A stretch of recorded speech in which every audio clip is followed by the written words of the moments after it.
And welcome to First Strike right here on VSiN. I'm your host, Dave Ross. For the next hour, we're going to break down everything from UFC 275. And oh my goodness, what a pay-per-view this should be on Saturday night in Singapore. So adjust your clocks. I know the fighters are going to have to do the same overseas. For the next hour, Nick Kalikas is going to join us in studio momentarily. Kevin Ioli is going to be back with us. Jordan Sherwood as well. And Wes Reynolds, my co-host on the weekends, is going to be back in here to break down this card. But it is always great to have you on, Nick, here. As I say, you always set the numbers right behind us in combat sport here at Circa Sportsbook. And I look at these two title fights, and I've been trying to watch the line movement as the weeks have gone on here, as we get closer and closer to Prochazka against Glover Teixeira. And it feels like Prochazka has been steamed pretty highly, right? And I even saw it today at Circa minus 210. Mm-hmm. Where do you expect that number as high as it might top out? It's been staying steady. I opened at minus 210, and it's still at 210 at Circa. Now, the market did open up a lot lower, and the betting action did come his way, Prochazka's way, up until this point. Now it's kind of settled at 210. I don't think it's going to go too much higher. I mean, maybe it peaks around minus 220, 225-ish, but I think, if anything, it'll actually drop by the time we get closer to fight time, because I think Glover will get that respect as the dog money will come in. At DraftKings right now, minus $1.95 for Prochazka, so I wonder if that's going to change as well. So again, the reason why we try to tell you these things is obviously shop around, try to get the best number depending on the fighter that you like here. But when you look at these two fighters at 205 pounds, it is almost splitting how different they are, right? The pathway for Teixeira to become champion versus the guy that many assume will be champion, and he is the heir apparent to the throne that Glover Teixeira now has. Glover's a little bit older, a little bit longer in the tooth. But there are pathways for both these guys to get the win. It feels like Glover probably wants to take this fight down to the ground, and we assume Prochazka wants to keep this standing. Is that the way you're seeing it when it comes in for methods to victory here? 100%. Because, I mean, for Jiri Prochazka to win this fight, it's more than likely by knockout. So we're going to get the betting action by knockout. I don't think he's going to win on the scorecards. He's not going to submit Glover. Even if it's one of those sub and club type of situations where he rocks him and then hops on a sub, I doubt that happens with Glover and Jiri, right? So I do think it's Jiri by knockout. Glover can win by submission. He can win by finish as well, as far as knockout on the feet, too. I wouldn't count that out. So we will get some action more so on Glover on both of those options. You know, it's because it's over in Singapore. The weigh-ins and the stare downs a little bit earlier than normal. And I did catch the stare down. And I know that sometimes you don't read into what you see there. But, you know, Prochazka's a scary dude, right? Art of War, all those sort of things. And Glover looked like, been there, done that. Like, this doesn't faze me. Is it possible that this is still the best Glover Teixeira that the world is seeing right now? I think it is. I mean, obviously, Father Time catches up with everybody, right? So, I mean, he's at that point of his career where he's defying the odds, literally, right? I mean, he's one of those special guys at age 42 that was able to capture that crown.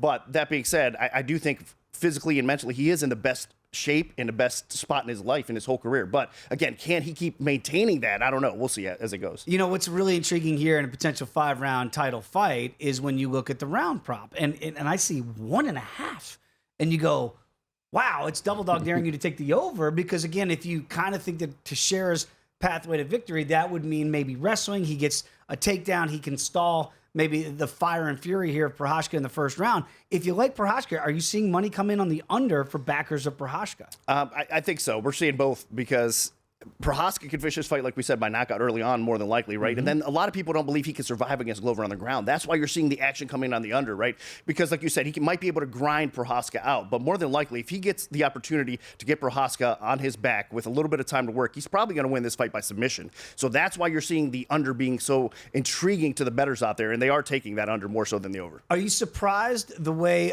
look, you said it here at 210, so it hasn't really moved since that. But we're talking maybe a month ago at some other places where it came in 135, 140, and then immediately ballooned up. Do you think that is the public is looking at it like, oh, this is an old guy in Teixeira that I don't trust, and this is the up-and-comer in Prochazka? Is that why we've seen it so over $2 favorite for a guy that doesn't have the resume, not many do, that Glover Teixeira has? Absolutely. You have to factor that into the equation for sure. There is hype that's getting put into the line a little bit. Yeah. The expectations, a lot of people believe he is the heir apparent. He is the type of marketable fighter that the UFC could really push to another level, right? Because this guy, like you said, he buys into it. He's got that true traditional martial arts kind of feel style, that samurai warrior type of feel, right? So this guy could be a big star, and he's out there finishing his opponent. So he's an exciting fighter to watch. So everything kind of feels like that, and it is kind of worked into the price a little bit too. You know, it's interesting because I think a lot of people might go, oh, this is like people talking about fights, hyping up. No, just go watch Yuri Prochazka, the way he trains. He's got the samurai sword out there. He's not faking it, people. This is his life. This is a way mentally that he prepares for this as the art of war. So that's the way he's going into it. And I think that's why backers of Prochazka are leaning towards the under 1.5 at plus money, because they just think he's going to be that unstoppable force. We'll find out if Glover can step in his way and retain his strap. I mentioned 2 title bouts. Here you have Talia Santos, who's going to try to do what not a lot of women can do, and that's beat the Bullet. And that's Valentina Shevchenko, of course, at 135 pounds now. So the Bullet, I don't think there's any doubt that at 125, well, she clearly is the best 125-pounder in the world. If she goes back up to 135 and meets Amanda Nunes for a trilogy fight, that could be interesting.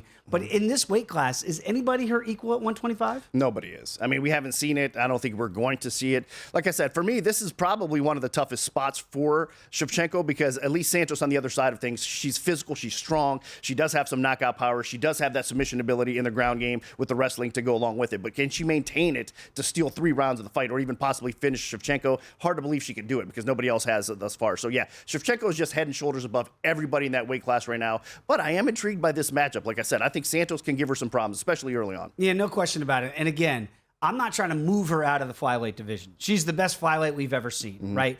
But the reason why I always bring up Amanda Nunes and something you and I talked about on First Strike, First Look, which I thought was fascinating, if she does win at 125 and wipes out Santos early, I think the division, it's like, who else is there for her to kind of regurgitate at 125 pounds and then potentially move up to 135?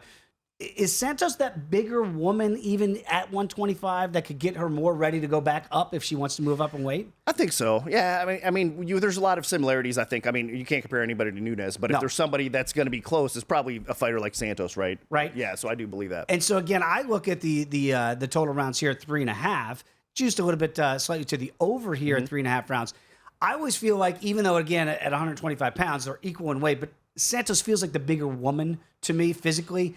So normally, Shevchenko will wait a little bit early to feel out, quote unquote, the bigger opponent. Right. Do you think that might play out here if you want to back an over of 3.5 rounds? Right now, we are getting some sharp action. We've had people laying minus 145, minus 160 from sharp groups that have laid us the over right now. So we're respecting that. That's why we're probably top of the market right now in comparison to everybody else.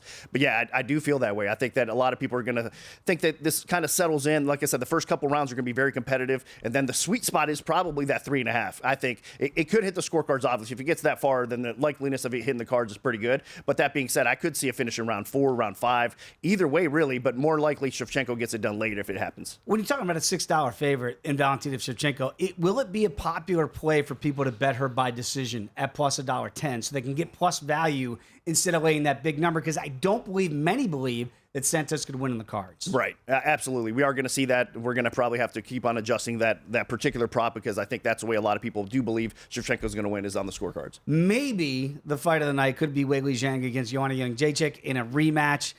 You look at these two women in the first time around. I mean, I don't know how this fight can live up to what we saw the first time. And now we're going to truncate this thing into 3 rounds in a non-title fight.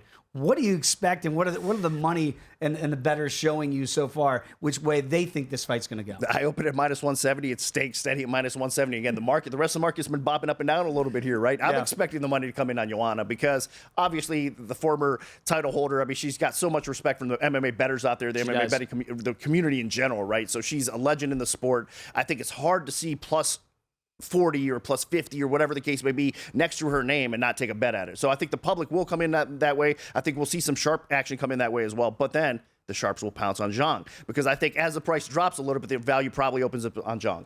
You know, what's interesting to me too is, and by the way, I went back and watched this fight. I encourage everybody to do it before you watch tomorrow night. I mean, it just doesn't get much better, and you almost reliving it again, going, wow, it was as great as I recalled it to be. Now, again, 2.5 rounds is the total here. I actually think there might be playable to the under, just because now they're getting a little bit up there, 32, 34. You take a lot of damage, and sometimes it might not be that all those shots, And sometimes maybe the chins start to go a little bit. Is that possibly in play here? Very possible. And we've seen them both, despite me saying how good they are and how durable typically they are, they've both been finished early in fights, right? Yeah. So we could possibly see this happen again, especially they got that offensive firepower.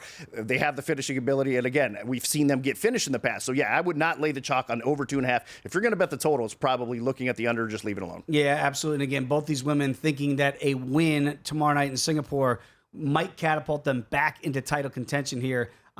Crowns they both had at the 115-pound division. Very quickly, any other fight that you've seen money move in that kind of caught your eye here at Circa? There's been a few of them. Madalena taking some action against Amiv. That's been a popular one as well. We've seen some early action on Madalena, some sharp action that way, and then we're seeing some buyback on Amiv.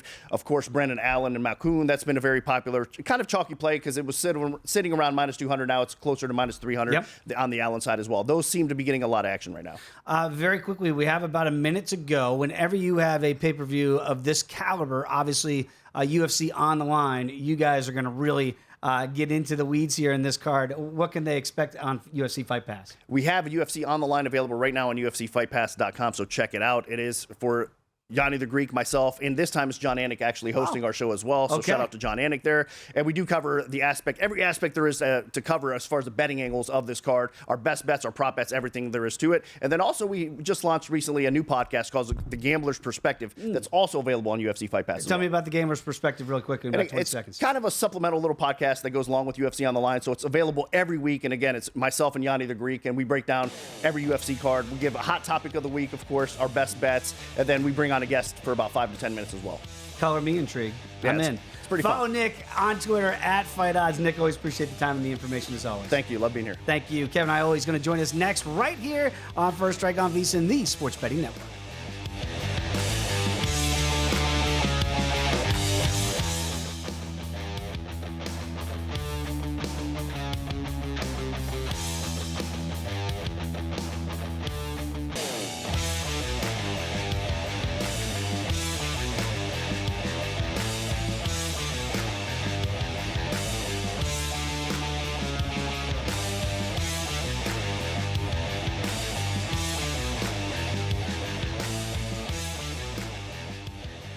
DraftKings Sportsbook is now live with same-game parlays for UFC 275. Combine multiple bets, including money line, fight length, over-under, significant strikes, and much more. All users can make their first same-game parlay bet and double your winning if that bet cashes. Download the DraftKings Sportsbook app, use the code VSiN, and make your first UFC same-game parlay today. What better time to do that than before UFC 275 back here on First Strike? I am Dave Ross. A pleasure to have Kevin Ioli rejoin the program. Kevin, great to have you back here on First Strike to talk about this UFC 275 card. You can follow Kevin as I do at Kevin I on Twitter, because when I think fights, I always like to get your insight to them. Let's go down the card a little bit before we get to the two title fights here tomorrow night in Singapore. Let's start off with Andrew Fiallo against Jake Matthews right now. Matthews, a small dog here. What play do you like in this one, Kevin? I like Matthews to win this fight. I mean, Fiallo coming off that big knockout of, what was it, 273, I think, or 274. Huge knockout that he had. But I think Matthews is a more well-rounded fighter, and he's been in camp for a while. Whereas, you know, when you have a fight, then you go back, you know, you don't, that second camp sometimes isn't always the best, right? You know, I like Fiallo. I think he's a pretty good fighter. But I think Matthews takes this here. I think he's going to control where the fight is fought. I think he can mix it up a little better. So I like Matthews. I will take that. You know, I see he's about about $1.25. $1.25, right? Yeah. Where it stands right now, and again, you look at this fight at 170 pounds, and the over/under for the total rounds here, 2.5 for this 3-round fight potentially here. The under is juiced slightly, minus $1.35. Kevin, with your fight script there, do you think he gets it done before we hit the cards?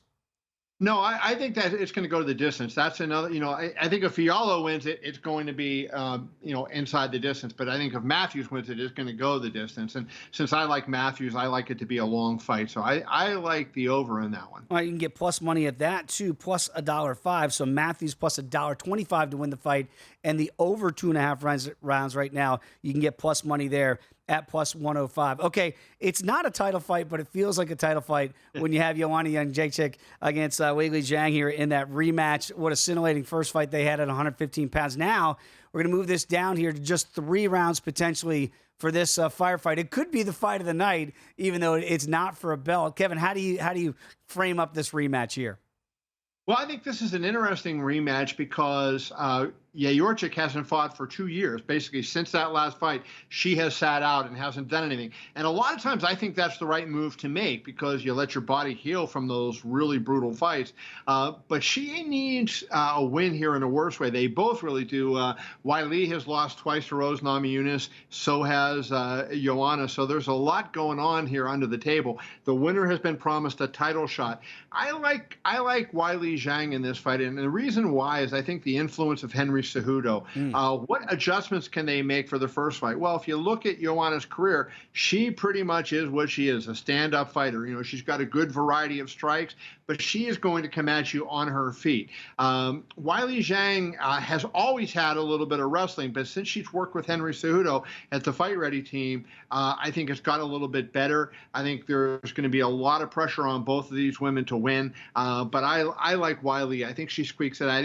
This is one of those fights that could go either way, but I think the fact that she has that wrestling ability and can work on that, I like that, so I'm going to go with Weili Zhang here. You know, just had Nick Kalikas on, obviously, who sets the numbers here at Circa, and he was making the point, Kevin, and he believes that when people see the plus money for Joanna Jędrzejczyk, he expects some of that money to start coming in on her. So maybe if you want to get greedy here and you're backer of Weili Zhang, and I'm kind of with you on that side as well, you might want to wait because that number could come down even a little bit more here, minus $1.60 as it stands today.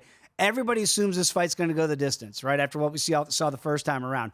And it's over a $3 price tag right now to go over 2.5 rounds. Do you see a scenario, Kevin, where this potentially could get stopped earlier than people think? I do. You know, I mean, I think this is one of those fights where, hey, look at how they fought last time. Now, neither one of them can be the same, right? There's no way they can be the same as they were going into that. They were able to take all those shots. Now, 2 years later, you know, if they get hit with those kind of shots, what's it going to do?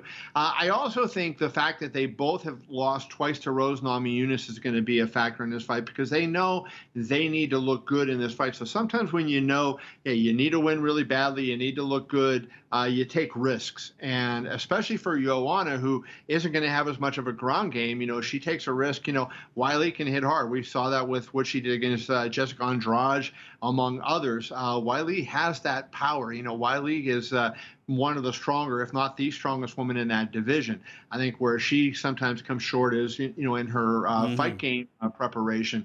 So I do think there's a chance that this could finish inside the distance. I do too as well, Kevin. Very quickly, let's play Sean Shelby here and matchmaker, if we will. You mentioned the winner's been promised a title bout here against Carla Esparza, the new champion here at 115 pounds.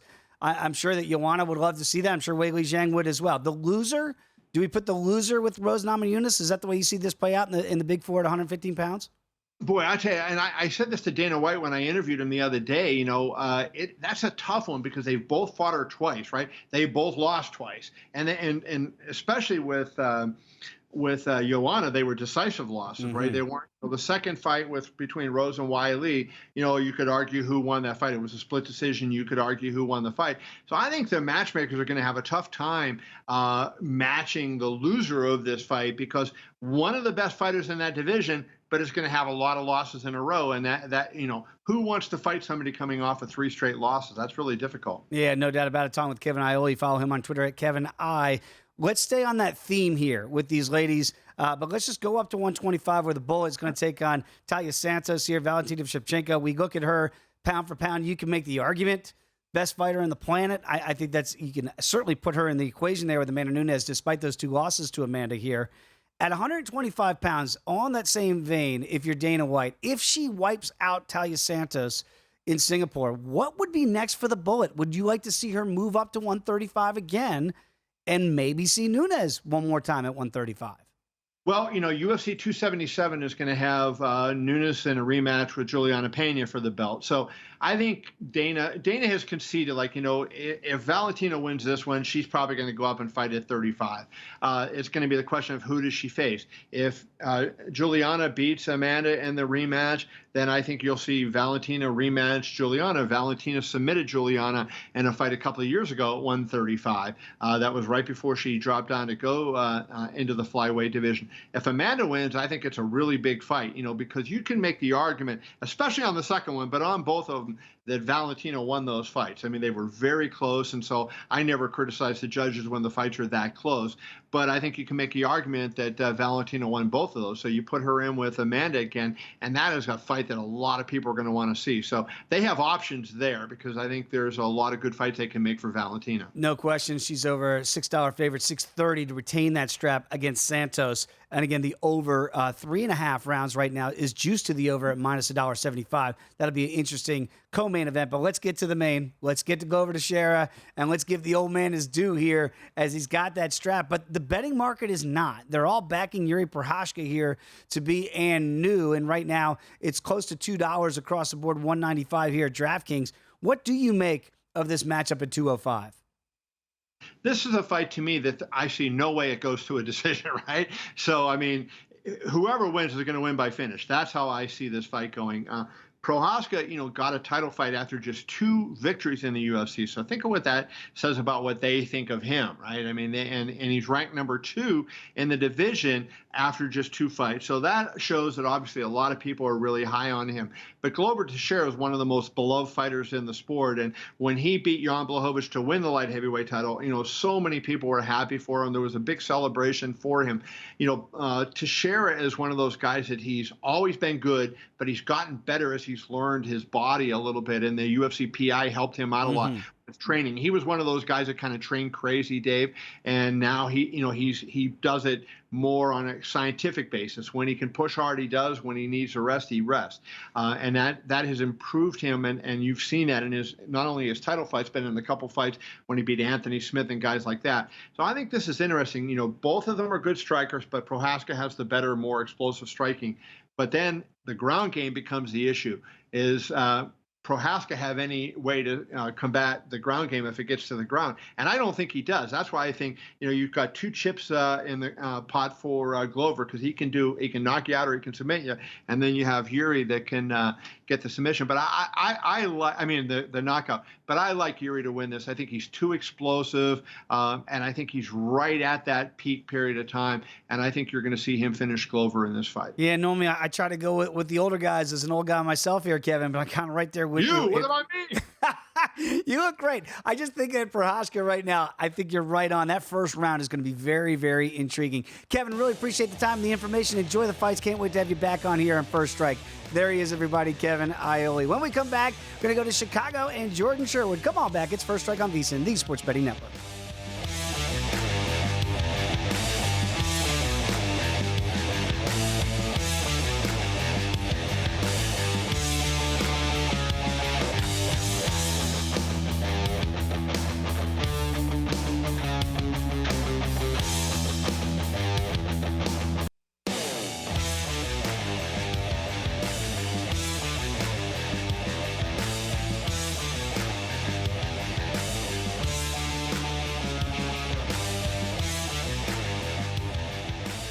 DraftKings Sportsbook is giving you plenty of ways to bet on the UFC. Just download the DraftKings Sportsbook app. You're going to be able to bet on more ways than just the main event.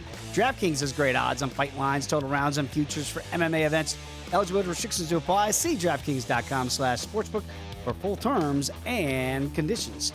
Back here on First Strike, I am Dave Ross, UFC 275. 2 title bouts are going to be happening in Singapore here to help us break it all down. Our guy in Chicago, Jordan Sherwood. Great to have you back in the program, my friend. Tell the people about the podcast with no name. Yeah, the Unnamed MMA podcast.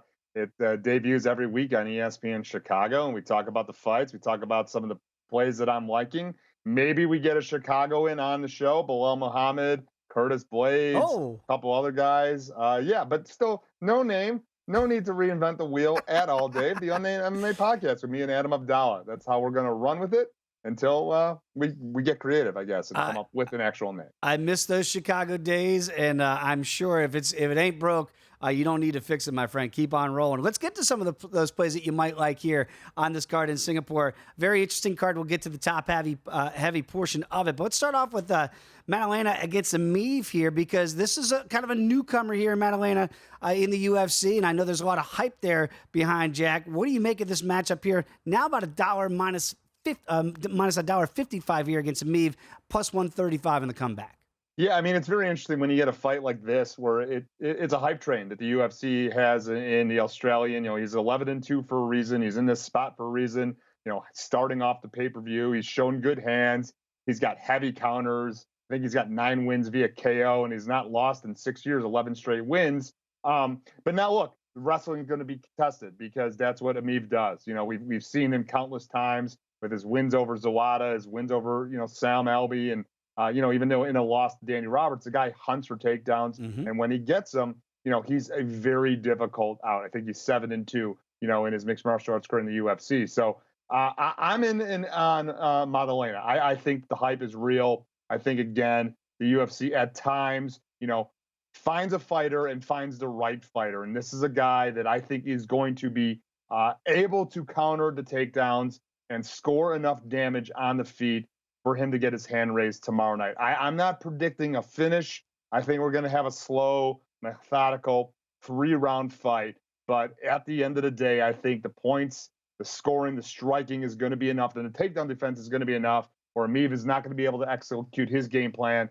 So I like Maddalena, small money play, small money line for him to win the fight and win it on points. Yeah, 10 years, the junior of Amiv here. So it'd be very interesting because remember, Amiv does have the reach advantage by 3 inches. So you got to get inside there. And sometimes you get close. Maybe a takedown could happen there. But it does feel like the hype train is real here for the Aussie. Let's get to Andrew Fiallo against Jake Matthews here. Matthews now a small plus on the comeback here against Fiallo. What do you make of this matchup here? Andrew right now is minus $1.45. Yeah, I mean, look, how crazy is that? Fiallo, literally, this is his 8th fight in the last 16 months. He was impressive. What was it, about 3-4 weeks ago? And he's like, yeah, I want to be on that UFC Singapore card. I'm like, okay, let's put him on the Singapore card. And now, look, he's got a good test. Jake Matthews, let's recall, he was at one time, I think, on a 6-1 run through the welterweight division until he just recently lost to Sean Brady. This is going to be similar to the fight we just talked about. Is Fiallo going to be able to keep this fight standing, or is Jake Matthews going to be able to get some takedowns? And quite frankly, Michel Pereira, who Fiallo made his UFC debut against in short notice, was able to get some takedowns. And Pereira's not a takedown artist. No. Jake Matthews certainly is. But I'm riding the hot streak right now. I think Fiallo has got some great stand-up. He's got some great counters, a left hook that caused some issues for Jake Matthews in that Sean Brady fight. So I think the smart play, it's particularly because of the run that Fiallo is on, the hot streak that he's on, and his ability to fight in these short notice situations. 3rd time fighting in less than 2 months. I like him to win the fight, Dave. I also think he wins the fight inside the distance. Yeah. I think striking is going to be some major issues for Jake Matthews to deal with. We've seen him stopped before. Fiallo's my pick. Fiallo inside the distance is my pick as well. Yeah, that's interesting because, again, correlating the method of victory here, the under 2.5 rounds right now, it is juiced a little bit, minus $1.35. But to your line of thinking there, if Fiallo gets it done, probably will get it done with his hands, and that means it could come inside the distance there under those 2.5 rounds. All right, let's get right to the rematch. And again, there's always on a pay-per-view card, right, Jordan? There's one fight that's not for a title that people might even get more excited for than even the title bouts. And these title bouts should be great. But when you have Weili Zhang against Joanna Jędrzejczyk once again, but this time now no belt on the line, so it's just potentially a 3-round match. Let's start there. Do you think it goes the distance like the first time around here, or do you think maybe potentially somebody stops somebody else? Well, look, I spoke with confidence over the previous 2 fights that we just talked about. I'm not going to speak with a lot of confidence over this fight because I think there's such unpredictability with both fighters. I mean, Joanna Jędrzejczyk, we haven't seen her fight in 2.5 years. We haven't seen her fight since that 5-round war, which many consider to be the greatest women's fight of all time, against, Weili. So there's that component. What is Joanna Jędrzejczyk going to be able to do differently in the fight? And then, with Zhang and like her last 2 fights, head kick knockout of Rose Namajunas, then the rematch, which some argued she won, but she lost. How is she going to look? And now you're going to have to couple that into a 3-round fight. Here's what we do know, or here's what I do know. Yana Jacek's going to have the speed advantage, and if she uses leg kicks from a distance, she's going to win the fight. What Wei Li's going to have to do is utilize her power, get in the pocket, and look for the takedowns. And I think she was 1 of 6 in the previous fight when they fought, and that was a 5-round fight. So I think I know more of like what I've seen from Wei Li because she's fought recently, and I know what she's going to be able to do. So I hate doing this with you, Dave. Like slight lean on her, but I have no idea because again, just Joanna was Joanna champion. She was a dominating champion, a dominating fighter, and then Rose Namajunas humbled her. And since that point, she has not been the same fighter. No. So Joanna goes back to who she is at her core, the Muay Thai, the kickboxing, the speed, the precision, and the volume. Like she could steal the fight very, very easily. But I don't believe there's a finish. I think this is going to the judges' scorecards, and it's going to depend the power to takedowns of Wei Li versus Joanna's precision strike. Yeah, look, it is a confusing fight, so no apologies necessary because I'm with you. Handicapping this one is very hard to do because when you basically tell people, just call me Joanna champion, that was her mentality until she wasn't the champion. But now I think she sees a pathway back there against Carla Esparza. The winner of this fight is going to get that title shot. So both these women are going to be really hungry to not just put on a show, but get that victory. And again, over right now, it is juiced heavily over $3, over 2.5 rounds if that fight does end up going to the judges' scorecards. Okay, let's get to those title bouts here. Valentina Shevchenko against Taila Santos here, over a $6 favorite for the bullet. You can understand why. I keep regarding her as somebody looking to make that pathway back to 135. Do you see a smaller, less heavy Amanda Nunes when you look at Santos? Is this almost a preliminary fight for a potential trilogy fight if she does move up and cleans out this division once and for all? Yeah, Valentina Shevchenko's got a lot on the line in this. It's legacy. You know, she has an opportunity to break the record for consecutive title defenses in women's mixed martial arts. She's currently tied with Ronda Rousey. Now, granted, Amanda Nunes was defending 2 titles, so I still consider her to be the record holder. But bottom line is, like, she's not, and Valentina Shevchenko is. Valentina Shevchenko deserves all the hype, and she's got a multitude of ways to win this fight. Again, utilizing kind of similar to what we were talking about with Joanna, using her precision, using her speed, and then, quite honestly, looking for some takedowns.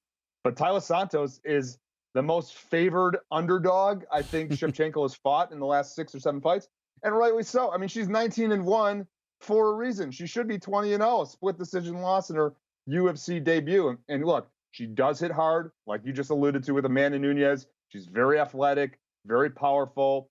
10 fights have gone her way via KO, but she's going to have to realize she can't just come forward. This is a different animal in Valentina Shevchenko. My side on the fight is clearly Shevchenko to retain. I think we get a finish. I think Shevchenko understands what's at stake. Not only the record, being able to hold it, but quite frankly, as you just said, she could challenge, go up in weight, and get that 3rd fight either with Amanda Nunes or, maybe she gets it with Juliana Pena. And that would be an interesting, certainly, fight as well. So my play on this fight is certainly Shevchenko inside the distance. There's not a lot of value there. Even I think it's $1.10, $1.20 in some spots. Yeah, take the under. So take the under because it's plus money at 3.5. I think we get a finish. Shevchenko gets a finish, and she's been finishing people during this title run. All right, got to wrap it up here with Jordan Sherwood. But this, because we didn't get to the main event, you got to find out who Jordan likes on the Unnamed MMA podcast, people. That's the way you got to get it. Jordan, appreciate the time and the information as always, my friend. Enjoy the fights. We'll catch up with you again next week. When we come back here, Wes Reynolds is going to join me, talking all things UFC 275 on VSiN, the Sports Betting Network.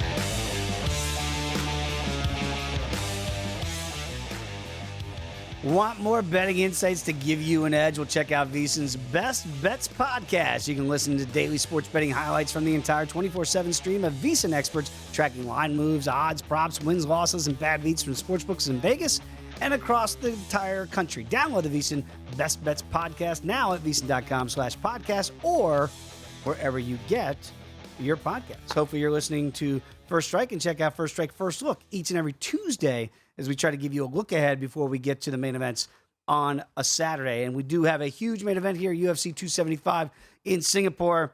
I love bringing in Wes Reynolds, my partner right here on VSiN for the majority of our time, to talk some UFC. Wes, thanks for taking the time to join us here on First Strike. And I know that you look at these fights, and when you really break down a card, I think you do something that's very, very important. And that is, you look at why fights are made. Can you tell the people your handicapping strategy in some of those events where you think you might be able to find an angle as to why the UFC's booked a particular fight? Yeah, and Dave, good to be on with you again.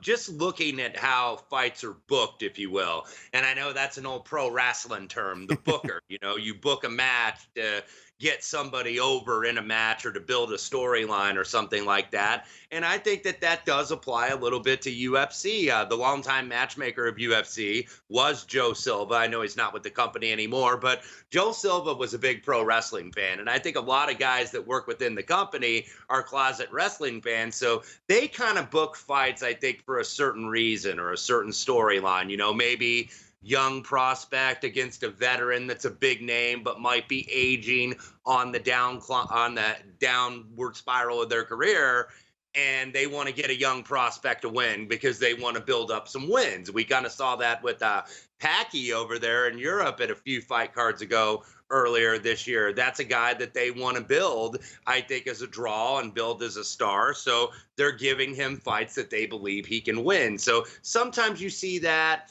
Sometimes you see,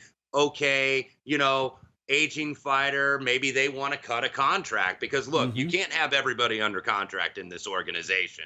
So sometimes, if you're looking at a fighter that you may cut and they're fighting for their job, and you probably let them know that. And if they lose, and you might want them to lose, that's somebody that you can cut in terms of payroll. That's a great point, Wes. And Sean Shelby, who does those matchmakers with the UFC, you're right. I think they do take that into account here for guys that they think this is the next step. We saw this, certainly you go back in boxing for the historians of boxing. That's the way you kind of groom some younger fighters to try to get those wins, pad that record. Maybe a point there that you found here, Steve Garcia against Machete, because Machete's got that 6-fight win streak, but the opponents 24-41 combined, those guys that he beat in that 6-fight win streak. Do you see a simulation here where potentially the hype train of Machete maybe you go with Garcia here as the veteran in the UFC? Yeah, I do like Garcia, and apparently the market does too, because it went from 140 to about 180, 185 as we have this conversation here Friday afternoon.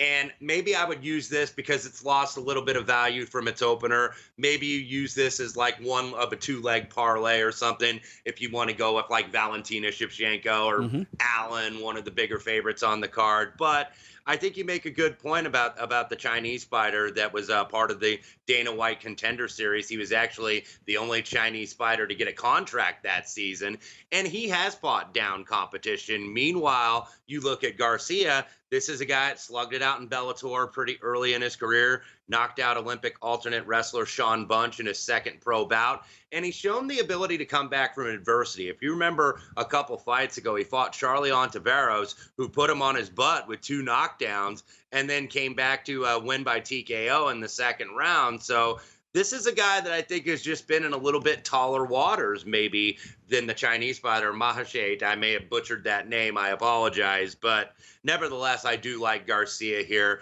But probably with the 40-cent move, you might want to look at it as a parlay filler. Yeah, I think that's good advice there, too. And again, normally fighters with one name, you think like divas like Madonna and Prince. And it's like normally those are the people you don't want to fade, but I think this might be a fadeable spot here with Steve Garcia as the proven veteran in MMA, that's for sure.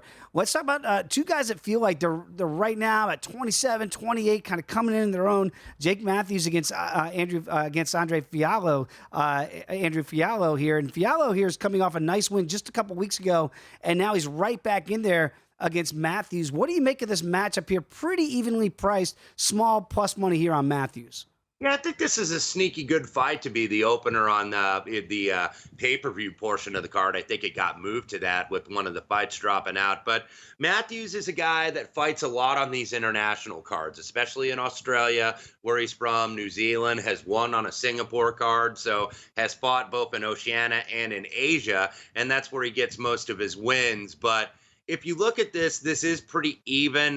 Maybe Fialho is going to march him down and punch him out like he did Cameron Van Camp last month. And, Andre Fialho, I think, is the more powerful fighter with 13 knockouts and 16 wins, 11 of them in the first round. But, Matthews, I think he's got the experience and the wherewithal to kind of stay away. If it goes to the ground, I do like Matthews' wrestling game, and I think that's what makes him a live underdog because he's just so durable. He's not an easy guy necessarily to finish, kind of hangs in there, really embraces the grind. I think he's really committed, to being a little bit more of a grappler. He's kind of tried to mix it up and be a little bit better on the feet, but I think in a fight like this is where you go to your bread and butter with the wrestling, so I like Jake Matthews plus $1.30. And the one thing that worries me a little bit about Andre Fialho in this fight, and I know he says, hey, I want to get right back in there, but sometimes you get back in there and all of a sudden that cardio that you thought you still had might not be there for the takedowns here for Jake Matthews, who will be attempting to get this fight down to the mat. Let's talk about the bullet, because Valentina Shevchenko, you don't make a whole lot of money if you bet against her, right? And I know there's going to be some people, and I actually do believe that Taila Santos could be a live dog. I don't know that I necessarily like her to win this fight, but I think she might be able to extend this fight here. What do you make of this matchup here for the 125-pound strap? Yeah, I think she could provide a little bit of problem for Valentina. But look, Valentina's 2 fights that she's lost over the last several years were to the greatest female fighter of all time, Amanda Nunes. So certainly no shame in that. And you just look at what Valentina does. She has a way kind of to turn her opponent's strength against them. You look, Jessica Andrade, a really powerful puncher, and Valentina overpowered her. Lauren Murphy, really good wrestler on the mat, and Valentina out-wrestled her. Caitlin Chukagian, who's really crafty with her striking, very diverse with her style, and Valentina had her time perfectly. So this is a step up in class for Taila Santos, and I think she will give Valentina maybe a little bit better fight, but being that this is a title fight and this is going to go 5 rounds, you do wonder a little bit about Santos when she gets in deep water. Like, I think she'll look okay early on the first round or two, but when you get, in that 4th and 5th round, I wonder, and she has never been in that situation before. Had a lot of decisions, with Roxy Modafferi, with Robertson, with Molly McCann, and then submitted Joanne Wood last time out. But she's never been in these deep waters in these long title fights. So I just think Valentina, just on sure will and sure conditioning kind of wears her down and finishes her late. So Valentina Shevchenko inside the distance. I see that fight playing out very similarly to you, Wes. I do like the over 3.5, but I think Valentina could get that late round stoppage. Okay, we have about a minute to go. Yuri Prochazka going to take on Glover Teixeira for the strap at 205. Is this and new or and still? I think it's new, and I hate to disrespect Glover Teixeira because he doesn't get respect, and he certainly deserves it to win the light heavyweight title at 42 years old. I'm not all that confident to lay the $2 with the Czech fighter Prochazka, but I do think he finishes him. This guy's just a finishing machine, and if he tags Glover early, I wonder how long Glover's going to last, because I actually think if this fight goes longer, it's going to favor Glover because the Czech fighter doesn't really go late. He knocked out Ozdemir, knocked out Reyes in the last 2 fights, and I think we're going to see something similar here. So a new champion at 205. I do not disagree. Wes Reynolds, great having you back on First Strike, my friend. And again, I'll be seeing you soon right here on VSiN. But Wes, I do have a little bit more time very quickly. The over-under on that fight is 1.5 rounds here in the main event. So I got about 30 seconds. I actually think the under could be in play here. Do you see it going that quickly, or do you think it goes a little bit longer? Yeah, I could see it. I think if it's going to happen, it's going to happen quick. And if Glover can, withstand that power, then obviously that's going to be a loser. But I don't know if he can against this young Czech fighter. Yeah, I'm right there with you. So again, right now you can get a little bit of plus money here, plus $1.20 if it goes under a round and a half. Wes, appreciate your thoughts as always, my friend. Want to thank Jordan Sherwood, Kevin Ioli, and Nick Kalikas for joining us here in studio. It's going to be wild. UFC 275 in Singapore tomorrow. So don't forget about that time difference over there in Singapore. Thanks for watching First Strike right here on VSiN. We will see you next week. First Strike First Look on Tuesday and back here on First Strike on Friday. Enjoy the fights. We'll see you next week.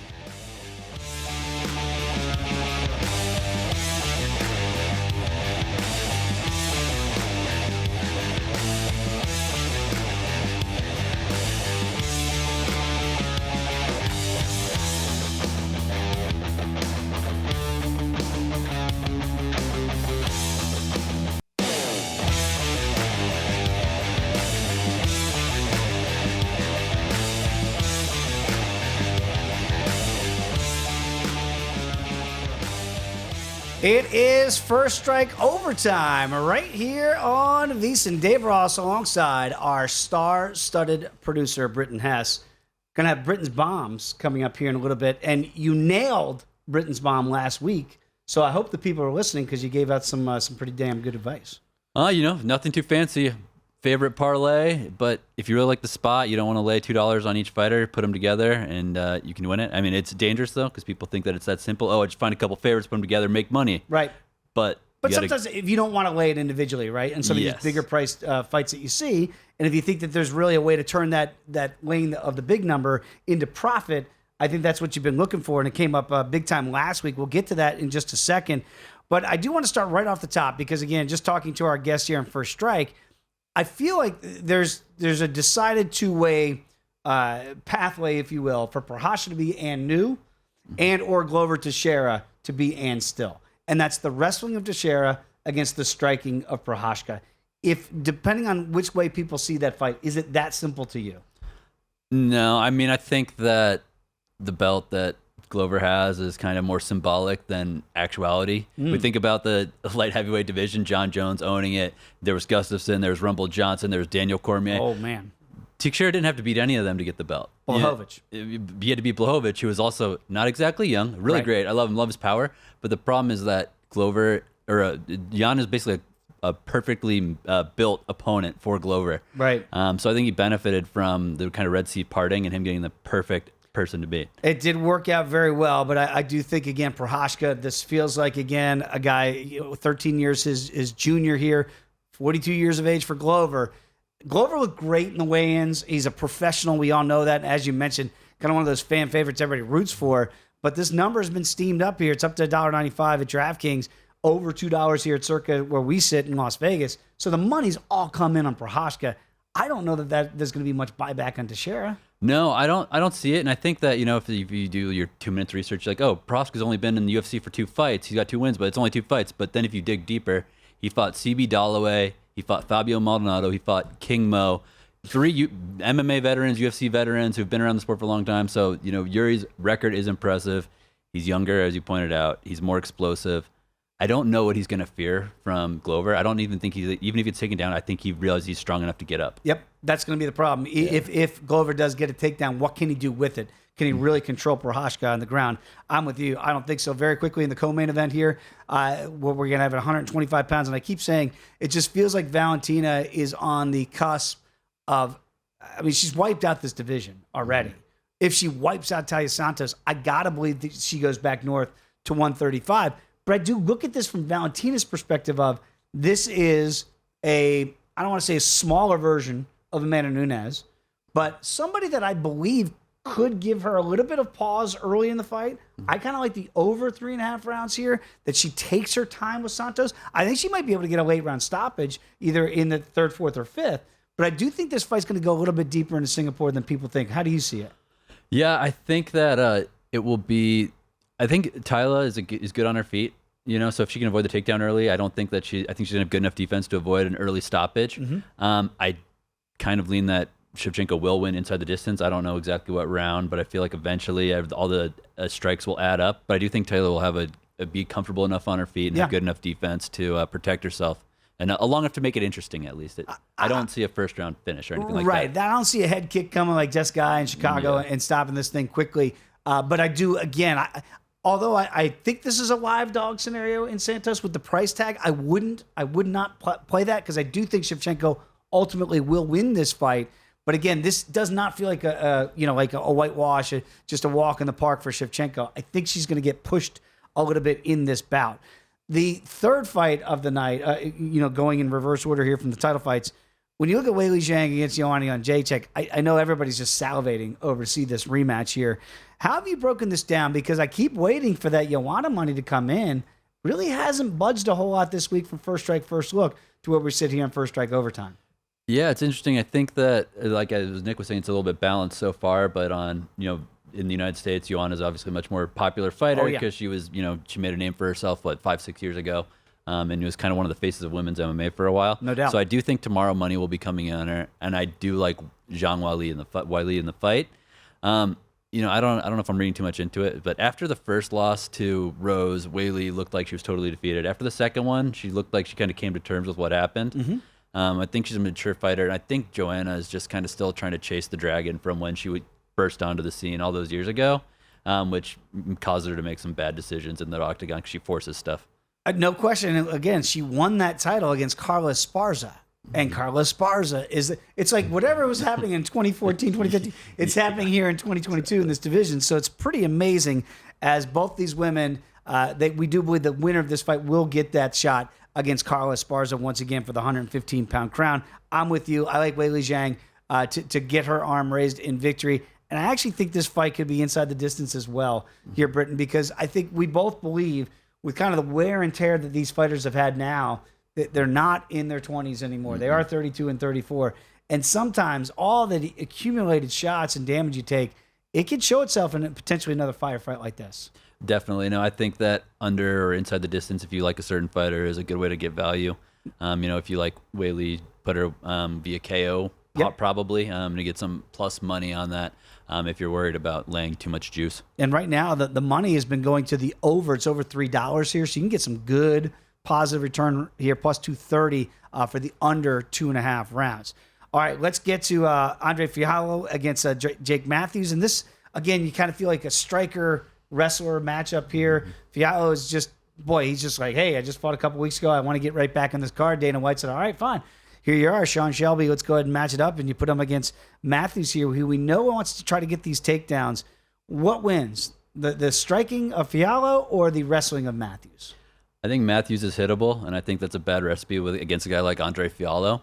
I mean, Fialho is making his fourth UFC fight. His first trip to the octagon was January 22nd. So we're sitting here, tomorrow's June 11th, and it'll be his fourth fight in the UFC. Wow. He opened up with Michel Pereira, had a highly contested decision loss in his debut against one of the toughest guys to fight in the division. Then came out, KO'd Miguel Baeza, which is impressive. Baeza's a solid guy. Right. And then he got a replacement fighter in Cameron Van Camp and just totally, it was a practice dummy. So Fialho should be fresh in this fight. And I don't think Jake Matthews has the defense to really stop him on his feet. Matthews can try to take him down. He can try to submit him, try to wrestle him. But I don't think I just don't think that he has a big enough threat. I think Matthews has been in the he's just been hanging around the UFC for a long, long time. He's not moved up the ranks. He's not moving down the ranks. Beats some guys, lose some guys. He's just there. Fialho is ready to climb, and Matthews could be a great opportunity to do it. And look at the ages here, 28, 27. So these guys right there in their prime. And you're right. Matthews has got it. This is a statement fight for Matthews, too, because, again, if you think that Fialho might be a little bit, worn out from camp, and then he just fought a couple weeks ago and he's back in there, you got to get those takedowns to try to get in the gas tank of him. But if you don't, you're going to take that heavy artillery coming in, and Andre's going to be waiting there with his hands. All right, let's get to it. It is time for Britain's Bomb. Again, you've identified some fights that you think you can kind of put together in one parlay to turn some minus money into some plus. Yeah, I'm going to give out 3 legs, but if you want to just use 2 of them for a little bit more safety, I recommend that. Like last time I was on, I did 2 favorites. There's 3 I like, and they actually are fighting 3 in a row, so it could be a little bit fun part of the card to watch. It's 3 prelim fights. I've got Seungwoo Choi over Josh Kulabau. with Steve Garcia over Mahachete and then Brendan Allen over Jacob Malkoun. I mean, I was talking to you before we came on here. I think Jacob Malkoun is much better than the plus 250 odds indicate. I think that he's got a bad rep because in the UFC debut, he got knocked out in 18 seconds by Phil Haas, which happens when you're under the bright lights for the first time. That's right. But I just think Brendan Allen's got way more ways of winning. Minus 320 is a little bit high of a price for me, so that's why I'm putting him in this parlay. I think Mahachete, you mentioned earlier with Wes, Mahachete's record of 9-1 is fool's gold because he's fought some absolute 24 and 41. He might as well be fighting us blindfolded. He's got guys that have 0 wins and 6 losses, and that's who he's racking up his wins against. And then Sunwoo Choi and Josh Kulabau. I just think that Sunwoo Choi's got a way better strength of schedule. He's fought way better guys, has performed more consistently more recently. Kulabau only has 3 UFC fights. He's got 1 win, 1 draw, and 1 loss. You know what I mean? He's just the complete middle of the road. Sunwoo Choi, though, has shown that he's a dangerous man on his feet. So those 3 guys in a row pays about 191, plus 200, depending on what book you're at. So again, you turn those minus 235 for Choi, Garcia's minus $1.80, and Allen's minus 320. If they all come through, that's plus 191. Very quickly, you mentioned that if you want to just take 2 legs for safety, what would be the 2 safer legs in your estimation? Honestly, I would get rid of the biggest favorite. I'd get rid of Brendan Allen. Yeah, because you're getting less value in that. And like I said, I don't agree with this number. I think that it's a little bit long. I think Allen's going to win. I think that he probably wins convincingly, but I think he should be about minus 200, 250, somewhere in that range, not 320. Because again, Malkoun is so strong. You'll see him in there if you're not familiar with him. He's not really mobile. He's not really like super athletic, but he looks like a Ninja Turtle. And those type of guys are always tricky to expect. They're never going to be an easy out. Yeah. But I think you're right because it basically shows that Garcia and Choi might be priced accordingly, and the balloon line would be Allen. So if you didn't want to put all 3 legs in, to your advice there, pretty good Garcia and Choi in a 2-way parlay. Britton, enjoyed it, my friend. Awesome. I love doing overtime with you. Always great to have Britton Hess on, our producer extraordinaire right here on VSiN Overtime. Enjoy the fights. We'll see you on Tuesday for First Strike, First Look.